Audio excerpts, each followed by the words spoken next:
My name is John Hoff, and I'm a weight loss coach. And here's the question for you.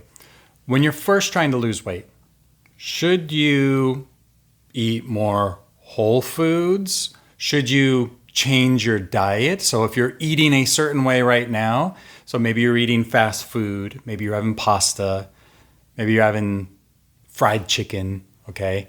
And these things that when we go on diets, we're told, don't have those things. Those things are not good for you. Fried chicken, that's bad for you. That causes inflammation. Don't eat too much bread. It's too many carbs. You need to stop eating all of those carbs, so restrict carbohydrates. So should we switch our diet completely? Or when we're first starting out, should we maybe do a little more mindfulness of what we're doing? So in other words, take the foods that we're already eating. Maybe it's the fried chicken. Maybe it is fast food. Maybe it is pasta. Maybe you have some cookies.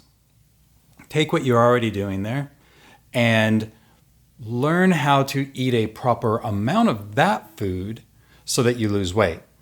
Okay, that is a fantastic question.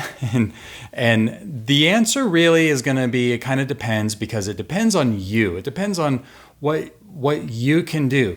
Look back at your past. Have you tried losing weight before? If so, how did it go? Did you try a keto diet? Did you try counting calories? Did you try going to the gym? Whatever that was, look back at it. Were you able to stick to it? Because that is the real question that you have to ask yourself. And it's a hard question because we don't like failing, do we? I don't like messing up. I don't like trying something and I mess up and I have to try again and then I mess up and then try again and keep messing up. And then I go into it the next time with this negative mindset. Have you ever done that? So on paper, if you could do something like a low carb diet, or if you could stick to more whole foods, you'll probably have a better chance at losing weight if you can stick to it. That is the thing. The thing at the very top, at the top is stickability, maintainability. Are you able to maintain and do it? Because if it's going to be something you're going to give up on, I don't care how good it is at getting you to lose weight. If you are unable to stick with it consistently, not be perfect, nobody's perfect, but be able to consistently move in that direction without constantly giving up and sabotaging ourselves, then it's a crappy plan for you. It's a crummy plan, isn't it? If you can't follow it. So if you can take what you're currently eating and simply look at how much food are you eating of it? Can we eat a little bit less of that food? Can we learn to not overconsume the food? And if we can learn how to do that, then our weight will likely start going down, which is a good thing. Now, no one's going to argue the fact that switching to whole foods is certainly a healthier choice than continuing to eat processed foods. When I say processed foods, that's all the things like cakes, cookies, ice cream, things that have a big ingredient list on it. Okay, I personally I'm not all whole foods, but I eat whole foods and I eat 90% of the time whole foods and minimally processed foods. There, I got the word out. All right, that means if you were to look at an ingredient list of, let's say, tortillas, Mission Tortillas has an ingredient list this big. The tortillas that I get are almond flour tortillas from Siete, and the ingredient list is like one line. Literally, maybe it's two lines. It's this big versus this big. So that's a healthier option.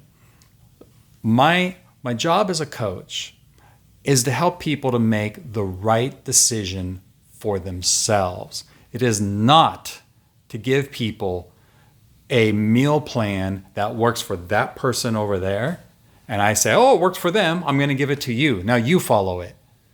because that's not what you do, right? So if you want to transition at some point to eating healthier foods, let's just try not to do too many things at once, okay? Let's not switch what we're eating all together, all at once, and at the same time, try to learn how to eat a proper amount of that food. It's really tricky because if you can stick with the whole foods thing, it tends to lean toward not over-consuming food automatically. Now, why is that? Well, because processed foods, all right, let me pick something here. Let's pick on pasta, okay? Something that like you buy this like processed pasta, it's got a bunch of ingredients in it, like fillers, it has things for non-caking agents or whatever. I can't even think off the top of my head all the things in spaghetti right now, but preservatives, things like that. Okay, a lot of times these processed foods are nutrient poor and calorie dense. And a lot of times that calorie dense part comes from a lot of added sugar put into it. And in that sugar, I'm sure I don't need to convince you that sugar is like a drug. It goes up to the brain and it activates the brain, the pleasure things of brain. I mean, just freaking eat a donut and you get pleasure, right? Eat the same amount of broccoli and do you get the same amount of pleasure as you get from a donut? No, of course not.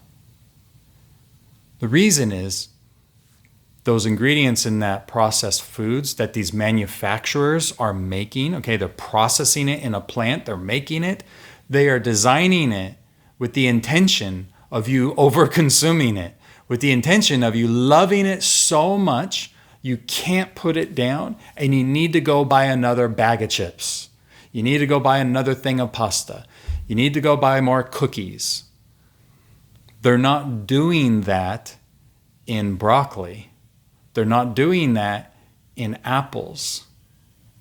Well, lately they've been kind of injecting some things in apples, I guess, but you get what I'm saying, right?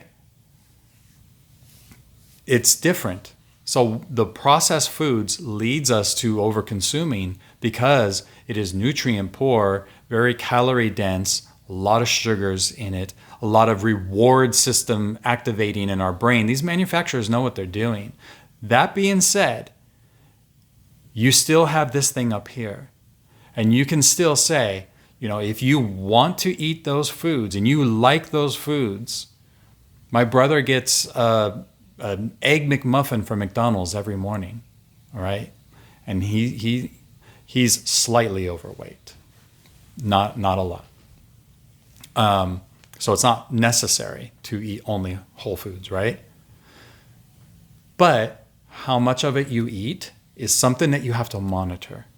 It's something that you need to, when I coach people through things, then I will give them something like how much food should they be eating, how to think their way through it, when they should stop eating.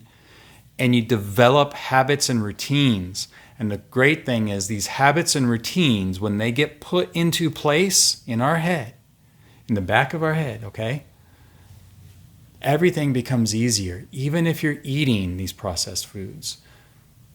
Again, if you were to eat the whole foods, that likely is going to be less tempting for over-consuming. I don't remember somebody saying, I need to eat another steak and then eat another steak and then or sit down on the couch with a whole handful of grilled chicken and continually eating it to the point where you can't possibly shove another piece of chicken in your mouth. That typically doesn't happen, but it certainly does happen with cookies. I used to remember the soft batch cookies. I used to eat those. I would eat a whole freaking box of soft batch cookies, a whole box, whole thing. I'd eat it. I didn't do that with whole foods. Okay. So that being said, all I'm saying is you have to make a decision in the beginning. Okay. Do you want to stay more in your comfort zone for now and continue eating the kinds of foods that you've been eating and practice knowing when you're hungry, knowing when you should stop, knowing when you've had enough, and what to do if you mess up? Or do you want to do those things too, because you still need to do those things, because we're trying to lose weight here, but at the same time, change your diet, change the foods that you're eating. It can seem overwhelming. It can be overwhelming. It can be a little bit too much in the beginning for many people. So you have to make that decision. Again, if you want to transition to healthier eating down the road, if you want to transition to whole foods or whatever it is that you want to do, Mediterranean diet, fantastic diet, you can do that. Maybe we wait and we just do some baby steps to get us there. Okay? All right.